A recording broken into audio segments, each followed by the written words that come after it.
यदि आप कृपा सिंधु की कृपा का परिचय नहीं जान पाएंगे तो आप दुखी हो जाएंगे और आपको लगेगा ऐसा क्यों होता है। मैं तो उनको अपना सर्वस्व मानती हूं और वो हमारे प्रति ऐसा व्यवहार क्यों भेज रहे हैं।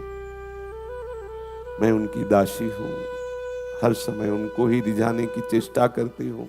तो ये बाहर से हमें क्यों ऐसे फंसा दिया जाता है प्रतिकूलता में कि उनका चिंतन छूटता है, उनका सेवा भाव छूटता है। ऐसा क्यों भेजते हैं?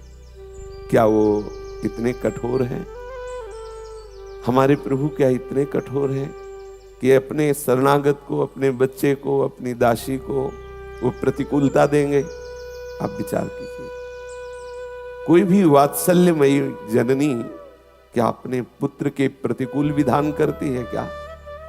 पर पुत्र मानता है कि ये हमें जबरदस्ती स्नान गृह में ले जा रही है, स्नान कराएगी, इससे अच्छा मैं खेलता रहता। पुत्र को लगता है कि जननी बहुत कठोर व्यवहार करने वाली है, लेकिन उसके एक एक विधान में वात्सल्य उमड़ रहा है, कृपा उमड़ रही है, दुलार भरा हुआ है। एक वात्सल्य समुद्र प्रभु के बिंदु से अनंत माताओं का वात्सल्य है। ऐसे मेरे श्यामा श्याम वात्सल्य सिंधु क्या कभी मुझ दासी के प्रतिकूल विधान करेंगे? विचार कीजिए, क्यों करेंगे? वो हमें क्या दुख देना चाहेंगे? अरे साधारण सिद्धांत शरणागति का है लोक में कि कोई किसी के पैर पकड़ लेता है तो यही सोचता है अब इसको किसी भी तरह कष्ट ना होने पाए। महाराज धर्मात्मा शिवी ने एक कबूतर की शरणागति की रक्षा करने के लिए वो शरण में आया, उस शरणागति धर्म का निर्वाह करने के लिए अपने शरीर का मांस दे दिया। क्या शरणागति का रहस्य हमारे ठाकुर नहीं जानते? क्या हम शरणागतों के प्रति वो ऐसा प्रतिकूल विधान करेंगे? शरीर रोग, बाहर से प्रतिकूलता, आदि आदि आदि, ऐसा कठोर है वो? ऐसा ना समझें। वो हमारे अनंत जन्मों के कर्म संस्कारों को विध्वंस करके गले लगाने के लिए विधान बना रहा है। जितने विधान उसके हैं उनमें बहुत प्यार भरा हुआ है। वो सर्वज्ञ है, सब कुछ जान रहा है, सर्वांतर्यामी तुम्हारे मन में ही बैठा हुआ है, सर्वत्र है, बिल्कुल तुम्हारे समीप, सबसे नजदीक वो है। वात्सल्य समुद्र है, अद्भुत उदार है। विश्वास कीजिए, प्रत्येक विधान में उस महामंगल पर हम अल्पज्ञ हैं, एकदेशी हैं, सीमित विचार वाले हैं। इसलिए उस असीम प्रभु के विधान को हम प्रतिकूल मान बैठते हैं। केवल प्रभु पर दृष्टि रखो, केवल श्यामा श्याम पर दृष्टि रखो, कोई भी विघ्न तुम्हें परास्त नहीं कर पाएगा। व्यक्ति पर दृष्टि रखा तो विघ्न नजर आएगा, और अगर तत्व पर दृष्टि रखा तो आनंद आएगा। हमारे हृदय में उत्साह होना चाहिए प्रभु के विधान में राजी होने का। बिल्कुल सच्ची मान लीजिए, यही हम कहीं न कहीं कमजोर हो करके अन्य चिंतन करने का अवसर दे देते हैं। हमारे पास समय ही नहीं है कि हम किसी के व्यवहार का चिंतन करें, वो हमारे साथ ऐसा क्यों करता है, उसको ऐसा नहीं करना चाहिए। हमारे पास समय नहीं है, छोड़ दो प्रभु के ऊपर। वही होगा जिससे आपका परम मंगल विधान प्रभु ने रचा है, उसके अलावा हो नहीं सकता। हो ही सोई जो राम रचि राखा, को करी तर्क बढ़ावई शाखा। अब अस कही जपन लगे हरि नामा। यह है विश्राम भूमि, जहां कोई बात आपको फंसाने लगे, बाहर का कोई दृश्य, बाहर का कोई व्यक्ति आपको फंसाने लगे, तत्काल आप नहीं, हरि स्मरण में, प्रिया प्रीतम के स्मरण में इतने तन्मय हो जाओ, वो भूल जाओ। वो आपको केवल प्रश्न भेजा गया है। अगर आप भूल गए उस बात को, आगे बढ़ गए, तो आप ऐसी भूमिका में पहुंचेंगे कि आपको कोई परास्त नहीं कर सकता। विश्वास मानिए, ये जीवन में आपके आएंगे। यदि नहीं आ रहे तो अभी भक्ति उस कोटि की ही नहीं हो रही है। हृदय जलन से युक्त हो जाए, बड़ी पीड़ा हो जाए, बाहर व्यवहार प्रतिकूल हो जाए, तब समस्त राग विध्वंस हो जाते हैं और ये प्रसाद मिलता है। यदि नहीं मिल रहा है तो इंतजार करो, इसी प्रसाद में संपूर्ण संस्कार भस्म होते हैं। अंदर से आग लग गई है। अब हमारे हृदय में ये आग केवल प्रिया प्रीतम के मिलन से ही, दूसरे किसी उपाय से नहीं।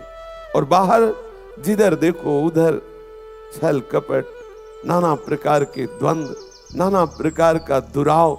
इसलिए बाहर कहीं भी फंसना नहीं। पाए जान जगत में सब जन कपटी कुटिल कलयुगी टंच, सबसे उदासीन होना पड़ेगा। कृपा को जब आप आश्रित होकर के पहचानेंगे तो हर विघ्न आपको उत्तम भूमिका में विराजमान करने के लिए भेजा गया है। बिना इस विघ्न के आप ऊपर चढ़ ही नहीं सकते। सच्ची मानिए, भेजा जाएगा। यदि नहीं है आपकी भक्ति में अभी कोई विक्षेप, कोई विघ्न, तो अभी भक्ति रंग नहीं ला रही। जिस दिन आपकी भक्ति में रंग आना प्रारंभ होगा, उस दिन ऐसे प्रश्न सामने उपस्थित होने लगेंगे, आंतरिक और बाह्य, जो आपको लगेगा अगर ये विघ्न ना होता, ऐसी वृत्ति ना होती तो हमें बहुत आनंद होता। लेकिन आप चूकिएगा नहीं, वो आपको भूमिका से ऊपर उठाने के लिए आया है। उसे ऐसा ना मान ले कि ऐसी परिस्थिति बदल जाए तो अच्छा होता, ऐसी मांग ना करें। जोई जोई प्यारो करे, सोई मोहि भावे। प्यारे, तुम जैसी भी परिस्थिति में मुझे रखोगे, आपके कृपा बल से मैं आपका विस्मरण नहीं होने दूंगा। मैं आपकी रसरीति से एक पल भी विलग नहीं होऊंगा, आपकी कृपा बल से। फिर आप देखिएगा कि आपको ऐसी रसमयी स्थिति प्राप्त हो जाएगी कि हर विघ्न आपके लिए आनंद वर्धक होगा। हृदय शीतल होता चला जाएगा। हृदय में एक ऐसी विशाल महानता उनकी कृपा से उतरेगी कि कोई भी आपको विक्षेप नहीं डाल सकेगा। हम शास्त्र का आश्रय, साधन का आश्रय, संतों का आश्रय इसीलिए लेते हैं कि हमारी संपूर्ण चित्तवृत्ति श्यामा श्याम के चरणों में तन्मय हो जाए। हमारा लक्ष्य श्यामा श्याम। जब तन्मय हो जाओगे तब आपको पता चलेगा सब श्यामा श्याम ही हैं। पर जब तक श्यामा श्याम से ऐसी अनन्य प्रीति नहीं होगी, तब तक आप सच्ची मान लीजिए कोई आपके प्रेम का आदर करने वाला नहीं मिलेगा। आप चाहे जो कुछ करके देख लीजिए, आपका हृदय विश्राम नहीं प्राप्त कर पाएगा। आपको क्षोभ होगा कि मैंने सब कुछ दिया, लेकिन आज भी संशय, आज भी ये कि ये मेरा नहीं है, आज भी ये कि कहीं मेरे से हट ना जाए, मैंने तो सब कुछ दे दिया इनको। ये आपके अंदर क्षोभ होगा और ये क्षोभ आपको भगवत चिंतन नहीं करने देगा। फिर आप निराश होने लगेंगे। ये सूक्ष्म विषय अंतःकरण का है, हृदय का है। यदि आपने गोरे सांवले चरणारविंद के सिवा कहीं भी आश्रय लिया तो ये आपको होगा। बस एकमात्र उनके चरण प्राप्ति के लिए हमारा संबंध है। एकमात्र उनके चरणों का सतत चिंतन बना रहे, इसलिए सानिध्य है। हमारी प्रीति का विषय केवल श्यामा श्याम है। जब ये बात रहेगी ना, तो पूरा विश्व आपको छोड़ दे तो भी आप कभी अकेले नहीं होंगे, निराश नहीं होंगे। नहीं, ऐसी स्थिति आ जाती है कि अब क्या करें, हम तो इनके ही सहारे थे, हमारा तो सर्वस्व ये ही थे, अपने प्राण समर्पित कर दिए और ये हमारी तरफ देखते भी नहीं, हमें ठुकरा दिया। हमारे ऊपर इनको विश्वास ही नहीं कि मैं इनका हूं, अब क्या करूं। आप निराश हो जाएंगे। एक बार ऐसी स्थिति आएगी कि फिर आपको लगेगा कि अब क्या करूं, इन्हीं के सहारे था। कभी धोखे में मत रहना। यदि आपने गोरे सांवले चरणारविंद का आश्रय लिया है तो उस समय भी आप आनंदित रहेंगे, है ना प्रिया प्रीतम। इस रूप में अभी तक दुलार करते रहे, लेकिन वह हमारे समीप है। भले ये सारे रूप चले जाए, पर वो रूप तो है ना जिसके लिए हमने संबंध बनाया था, जिसके लिए हम अपना माने हुए थे। ये धारणा पक्की बैठा लीजिए, आपको कोई गिरा नहीं पाएगा। नहीं, ऐसी स्थिति आती है, ऐसी लीला रचती है माया कि एक समय ऐसा अनुभव में आता है कोई मेरा नहीं है। जिधर देखो उधर वो ऐसे फसाओ, ऐसे ऐसे बिंदु डाले जाते हैं जिससे आप अरज कर उसी का चिंतन करें, प्रिया प्रीतम का चिंतन छूट जाए। बहुत ऊंचाई की बात कह रहा हूं, आंतरिक साधना की ऊंचाई की बात। जब आप इधर पूर्ण तन्मयता प्राप्त करना चाहेंगे तब वो आपके सामने बिंदु प्रकाशित होने लगेंगे कि आप उनमें उलझ जाओ। हरिराम व्यास जी कहते हैं, बहुत लीला करके तो की ऐसी ऐसी चेष्टाएं, हमने जूठन भी खाई, उनके चरण भी चाटे, क्या क्या परिवार से लेके समाज से लेके सब, कहीं विश्राम हृदय को पूर्ण नहीं मिला। अब विश्राम मिला है श्री वृंदावन धाम का आश्रय, प्रिया प्रीतम के गोरे सांवले चरणारविंद का चिंतन। ये बैठा लो हृदय में, नहीं आप कहीं ना कहीं डगमगा जाएंगे। ये पक्का निश्चय रख लो, केवल आप और प्रिया प्रीतम बस। आप कहेंगे वैष्णव जन, रसिक जन, गुरुदेव जन, ये तो उन्हीं में प्रीति लगाने के लिए वही आए हुए हैं, बस इतना, उन्हीं के संबंध से, अन्य नहीं, इतना भी अन्य नहीं। गुरु गोविंद न भेद कर, वही है, हमारी प्रधानता वही है। वही गोरे सांवले चरणारविंद का परिचय देने के लिए गोरे सांवले चरणारविंद एक रूप धारण करके गुरु रूप से, इष्ट रूप से वही है, दूसरे नहीं है, बस अलग नहीं, इतना भी अलग नहीं, इतना भी। अगर इतना भी रहेगा तो एक समय आएगा, आप इस देख लेना, अनुभव कर लेना, आप हताश और निराश हो जाएंगे और आपको लगेगा अब क्या करें। ये प्रश्न अब क्या करें, अब हमारा जीवन कैसे आगे बढ़े, क्योंकि हम जिनके सहारे थे उनको ही विश्वास नहीं कि मैं उनका हूं और ठुकरा दिया गया, अब क्या करें। ऐसी परिस्थिति आपके जीवन में आ सकती है, लेकिन आपको इतने बलवान होना है, श्यामा श्याम श्यामा श्याम, विजय ही विजय है, प्यार ही प्यार मिलेगा, अपार प्यार मिलेगा। पर यह निष्ठा आपको धारण करनी पड़ेगी, अन्य नहीं, एकमात्र प्रिया प्रीतम, एकमात्र। जब इस स्थिति में रहेंगे कोई परास्त नहीं कर पाए, इससे बैठा लो, ये बहुत आवश्यक है, बहुत आवश्यक। नहीं तो आप झकझोरे जाएंगे, ऐसे ऐसे तूफान आएंगे माया के कि आप एक बार अंधकार में खड़े हो जाएंगे और लगेगा अब क्या कर। ये हम अपने हृदय की अनुभव की बात कह रहा हूं। जैसे महापुरुष है हरिराम व्यास जी कह रहे हैं, तो उन्हीं के हम बच्चे हैं, उन्हीं के शरणागत जन हैं, अपने अनुभव की बात कह रहा हूं। एक समय ऐसा आता है जब साधक बिल्कुल आसपास निराशा ही निराशा, अंधकार ही अंधकार, और जिनका भरोसा वहीं से उत्तर मिल जाता है, फिर क्या करें। फिर सोचता मैं असहाय हो गया, मैं तो अनाथ हो गया, अब कैसे। नहीं, कभी अनाथ नहीं हो तुम। सर्व समर्थ जो बाहर रूप रख के तुम्हें सहायोग कर रहा है वही तुम्हारे अंदर बैठा हुआ है। तुम पकड़ लो उसके चरणार बिंद को, सब अनुकूल हो जाएंगे, सब अनुकूल हो जाएंगे। पक्का समझना, ये भी उनकी लीला होती है कि तुम कहीं भी इतना भी अन्य आश्रय न रखो, पूर्ण रूप से उन्हीं का आश्रय। हम गुरुदेव में पूर्ण रूप से श्यामा श्याम को, वैष्णव जनों में, रसिक जनों में पूर्ण रूप से श्यामा श्याम को, अन्य को भाव लाकर नहीं, अन्य का भाव लेने से ही आपका उपासना मार्ग बाधित हो जाएगा। इस बात को बैठा लीजिए। अगर कोई सूत्र आपको किसी से भी मिल रहा है तो मेरे श्यामा श्याम अपनी प्राप्ति के लिए इसके हृदय से बैठकर बोल रहे हैं, मुझे समझा रहे हैं, हमें उससे प्रीति नहीं, हमें उस सूत्र से प्रीति करनी है, श्यामा श्याम से प्रीति करनी। ये बैठा लो, हृदय की बात है। नहीं तो आप विक्षिप्त हो जाएंगे, आप धोखे में हो जाएंगे, आप परास्त हो जाएंगे, आप निराश हो जाएंगे। ये अनुभव की बात कह रहा हूं, निराश हो जाएंगे आप। ये पूरे जब इस मार्ग में चला जाता है तो ऐसे ऐसे मोड़ आते हैं जिन मोड़ पर खड़े होकर उपासक विचार करता है। जीवन में देखा है इस विषय को, विचार अब क्या करें। अब कोई, सब उपहास करने वाले मिलेंगे, सब आपको निराश करने वाले मिलेंगे, सब आपको हताश करने वाले मिलेंगे, कोई ऐसा बोलने वाला नहीं मिलेगा शाबाश बहुत अच्छा, बहुत अहोभाग्य आपके, आप आगे बढ़ो, ऐसा उपहास करे। जहां उसका उत्साह बढ़ाना चाहिए उपासक का माया पर विजय प्राप्त करने के, वहां इतना नीचे गिराया जाता है।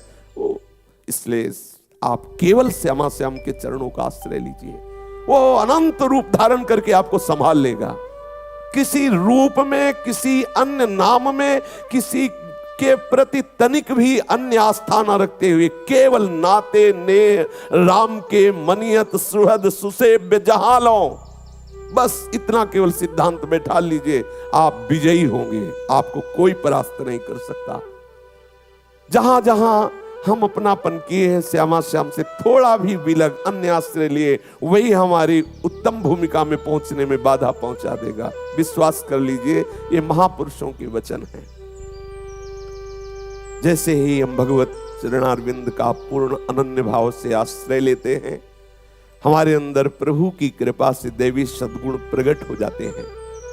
वो दैवी सद्गुण हमारे भजन को बढ़ाते हैं, हमारे भजन को सुरक्षित रखते हैं। भजन जैसे जैसे हमारा बढ़ता जाता है, वैसे वैसे हमें अपने आराध्य देव की दिव्यता का अनुभव, आराध्य देव के सानिध्य का अनुभव, आराध्य देव की कृपा दुलार का अनुभव होने लगता है। फिर कोई परवाह नहीं। जैसे जैसे हमारे अंदर भगवत प्रीति बढ़ती जाती है, वैसे वैसे हम बेपरवाह होते चले जाते हैं। कौन कौन से सद्गुण हमारे हृदय में प्रकाशित होते हैं, ये चर्चा चल रही है कि उपासक के हृदय में ये अवश्य सद्गुण आते हैं। यदि आप इस मार्ग में चलना चाहते हैं तो इन सद्गुणों का वर्ण करें। शरीर से, वाणी से, मन से भी हमारी चेष्टा ये रहे कि किसी को दुख ना पहुंचे, ये हमारे अंदर चेष्टा रहे। लेकिन ध्यान ये सूक्ष्मता से रहे कि हमारी चेष्टा रहे, वो दुखी हो रहा है तो हम उसको सुखी करने के लिए अपने सिद्धांत को छोड़ दें, अपनी भजन शैली को छोड़ दें, अपनी उपासना को छोड़ दें, ऐसा नहीं कहा गया। आपके द्वारा कोई चेष्टा ना हो और अपने आप कोई आपसे द्वेष मान कर, दोष भाव करके वो दुखी हो रहा, तो ये उसका चिंतन है। हम उसके दुख की निवृत्ति के लिए अपने सिद्धांत को नहीं छोड़ सकते, अपनी उपासना को नहीं छोड़ सकते, अपने भगवत मार्ग को नहीं छोड़ सकते कि सामने वाला दुखी ना हो, हम चल के उससे प्रपंच बात कर ले, हम उसकी राजी हो बात, उसको राजी करने के लिए हम ऐसी बात कर ले, ऐसी चेष्टा कदापि आवश्यकता नहीं। आप अपने मार्ग में ठीक से चलिए। सामने वाला यदि आपके इस चलने में दुखी हो रहा है तो ये उसका चिंतन है, हमारी ओर से कोई चेष्टा नहीं हो रही है। यह अहिंसा का स्वरूप। हम शरीर से, मन से, वाणी से भी कोई ऐसी चेष्टा जिससे दूसरों को दुख पहुंचे, वो हमारे अंदर भावना होती है। समझना, जैसे हम किसी से नहीं बोल रहे, किसी की तरफ नहीं देख रहे, तुम प्रणाम करो, नमस्कार करो, तुम्हारी श्रद्धा का विषय है और अपने भजन में डूबे। अब वो दुखी हो रहा है तो हमारी चेष्टा तो नहीं हुई अंदर से कि उसको दुख हो, वो स्वयं कल्पना करके, भावना करके दुखी हो रहा है, उसका विषय है। अब हम उसकी दुख निवृत्ति के लिए उससे बात करें, उसकी तरफ देखें, उससे व्यवहार करें, इसकी आवश्यकता नहीं है। हमारे द्वारा भावना ना बनने पावे कि हमारी वाणी से ऐसा हम बोले कि इसे दुख पहुंचे, या हमारे शरीर से कोई ऐसी चेष्टा हो कि इसे दुख पहुंचे, या हमारे मन में कोई संकल्प बने ऐसा किसको दुख पहुंचे, ये नहीं होना चाहिए। सामने वाला कल्पना करके, भावना करके यदि दुखी हो रहा है, उसका ज्ञान है, ये उसकी चिंतन की वृत्ति है। हम उसके चिंतन की वृत्ति को दूर करने के लिए अपने सतमार्ग के सिद्धांतों का त्याग नहीं कर सकते। ऐसी भावना से चले। सत्यम, अपने स्वार्थ बुद्धि से जो बात को बना के बोला जाता है, यह उपासक के लिए ठीक नहीं है। सत्य बोले, जो हमारे हृदय में वही हमारी वाणी में है, हमारे आचरण में वही है। सत्य का स्वरूप है मन वचन कर्म में, तीनों में सत्य होना चाहिए। हमारे जो आचरण हो रहे हैं शास्त्र प्रमाणित हैं, हमारी जो वाणी है वो महापुरुषों की, संतों की और भगवत अनुराग से भरी हुई है। हमारी एक एक वृत्ति वो जब सत्य स्वरूप प्रभु में लगती तो वास्तविक वो सत्य स्वरूप हो जाता है। व्यवहार में जैसा आप सत्य समझ रहे हैं, सत्य देख रहे हैं, जैसा आप सत्य पढ़े हैं, जैसा आप सत्य सुने हैं, आवश्यकता पड़ने पर वैसा ही बोल दे। उसमें मिलावट ना करें, उसमें छल भरे वचनों की रचना ना करें। सत्य, वास्तविक सत्य तो प्रभु ही है और प्रभु के नाम गुण रूप लीला धाम यही परम सत्य है। इन्हीं की चर्चा करना, इन्हीं का चिंतन करना सत्य है। वस्तुतः संपूर्ण जगत के जितने व्यवहार हैं, जितनी ये लीलाएं हैं, ये सब त्रिगुण माया द्वारा भ्रमात्मक हैं, यह सत्य है। उमा कहो मैं अनुभव अपना, सत हरि भजन जगत सब सपना। सत्य का परिचय है प्रभु के नाम रूप लीला धाम का ही चिंतन, मनन, कथन, कीर्तन। ऐसा यही परम सत्य है। पर व्यवहार में सत्य जो आपके हृदय में जैसा आ रहा है, जैसा आपने शास्त्रों में पढ़ा है, जैसा आपने देखा है, जैसा आपने सुना है, उसमें मिलावट ना करके, छल कपट ना करके, हितकर मृदु दूसरे का मंगल करने वाले ऐसे वचन, ऐसा व्यवहार, ऐसा चिंतन, उसे सत्य कहते हैं। त्यागः, संसार से विमुख हो जाना ही त्यागः है। संसार का शब्द आते ही हमारी दृष्टि बाहर हो जाती है। ये सब छूट जाए तो त्यागी हम कहलाएंगे। ये सब छूट जाए बाहर की बात नहीं है। कहीं भी रहोगे तो संसार में ही, भूमि में ही रहोगे, कहीं भी रहो है तो संसार ही। त्याग किसे कहते हैं? बोले जो संसार से विमुख हो गया है, जो संसार का त्यागी है वही त्यागी है। क्या संसार है? ये स्थूल शरीर, ये सूक्ष्म शरीर, कारण शरीर, यही संसार है। इसका त्याग करो।